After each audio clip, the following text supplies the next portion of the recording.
What's up, everybody? Anime X Reaper here. Happy Thanksgiving to you all.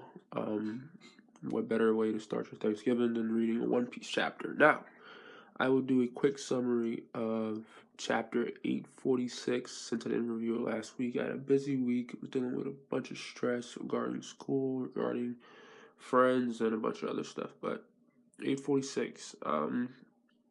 Majority of that chapter had to do with the poneglyphs, Brook, Pedro, and the introduction of the Sweet Commander Smoothie.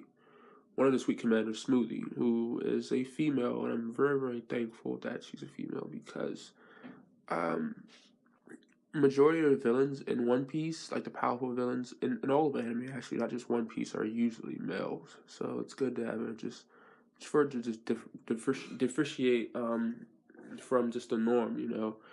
And she looks like she's gonna be pretty powerful. She was sucking up like the fluids or something out of one of her subordinates and like drinking it. So it's the Whole Cake Island's been really really interesting so far. Besides that, like I said a few weeks back, Luffy got captured, Nami got captured. I didn't believe Jinbei would show up now. There's gonna be some other thing that happens where Jinbei will appear, probably at the wedding, because no one knows what's going on with him. Like last time we saw him, there was the roulette thing that Big Mom proposed to him, where he was gonna have to give something up if he wanted to leave her crew, and that's where we were at with Jinbei. But when it comes to Sanji and Big Mom, they had a conversation about letting the Straw Hats go.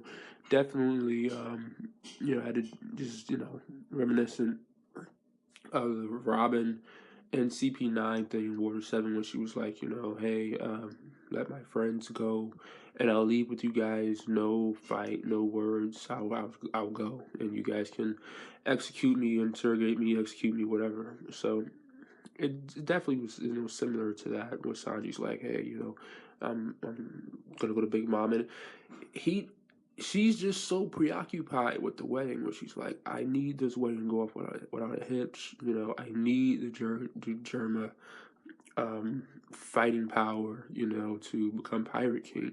So that chapter itself is really, really good. I mean, I don't know. The poneglyph stuff, I'm not a huge fan of that. Like that has to do with Robin and architects and all that stuff. But I'm not a huge fan of the poneglyph stuff. It will definitely be needed. It's definitely essential and all. But I don't know. I really just want to focus on Sanji, Big Mom, Luffy, and Nami, and like what's going on with like the Vin Smokes and stuff. But I think down the line we sort of forgot that that's why they're there, not just to save Sanji, but to get the blueprints or just copy, the poneglyphs that Big Mom has in her possession, not to steal it, but to copy like the information on it, because Robin's the only one who can actually read them. But it was really really really good chapter. When it comes to 846 and what's going on with Luffy and Nami, that's what I'm truly truly focusing on with this chapter this week. Now, titled Big Mom and Luffy.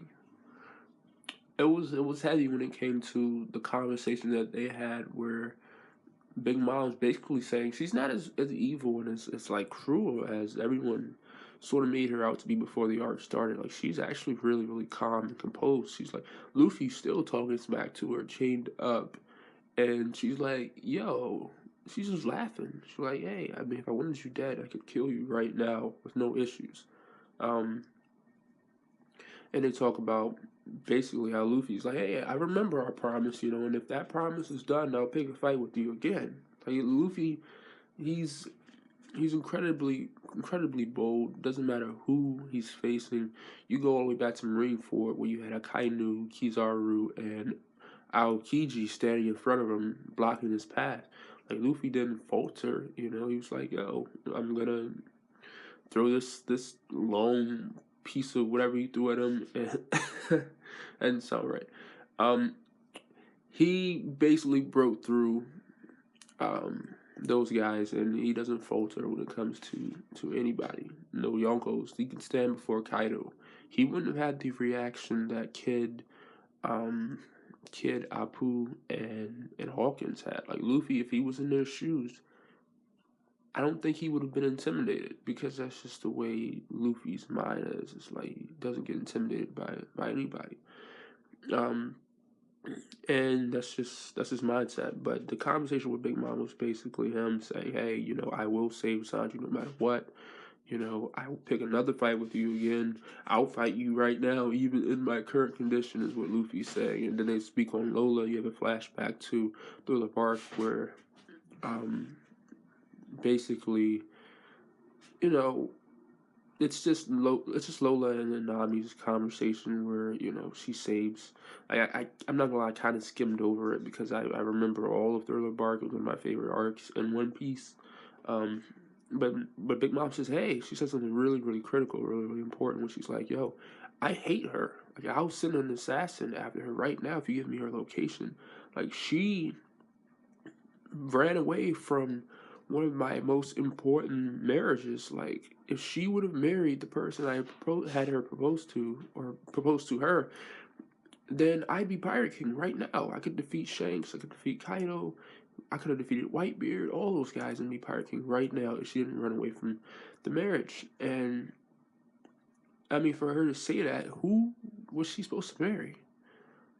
Like, that would give you that much power to the point where you could defeat Kaido, Shanks, and Whitebeard at the time. I mean, it's unbelievable for her to have had such a person waiting for her. I don't know, like Lola seems like the type of person where she wants true love. Like in Thriller Bark, she wanted to go after true love. She didn't want to, follow her mom's, sort of plans for her, and she wanted to, find her own person. So, but she was proposing or whatever to anybody and everybody doing Thriller Bark. She was like, "Yo, will you marry me?" or whatever. So, I'm like, dude, I don't know what's going on with that. But we also see Chopper and Carrot, basically what's going on with them, and then you see Brooke at the end where he's like, I'm gonna do a show, or I'm gonna perform, or whatever he says at the end, where he's basically about to go into action and try to get the poneglyph information. And Pedro's actually, so they basically follow their plan that they introduced last chapter. And whatever's gonna go down with Brooke, I don't believe he's gonna fight Smoothie. He can't fight her. Brooke is one of the weakest Straw Hats. And I mean, he's there for stealth. Like, he's the most stealthy Straw Hat besides Sanji. In some ways, probably more than Sanji, because he can go through walls with his soul, and that can leave his body. So, he's the stealthy Straw Hat. He's not, part of the monster trio. He's not. I wouldn't put Brooke over Frankie when it comes to power. So, who knows what's going to go down with Brooke? But I believe he will get the information. They have to get the information. They won't have another chance at this.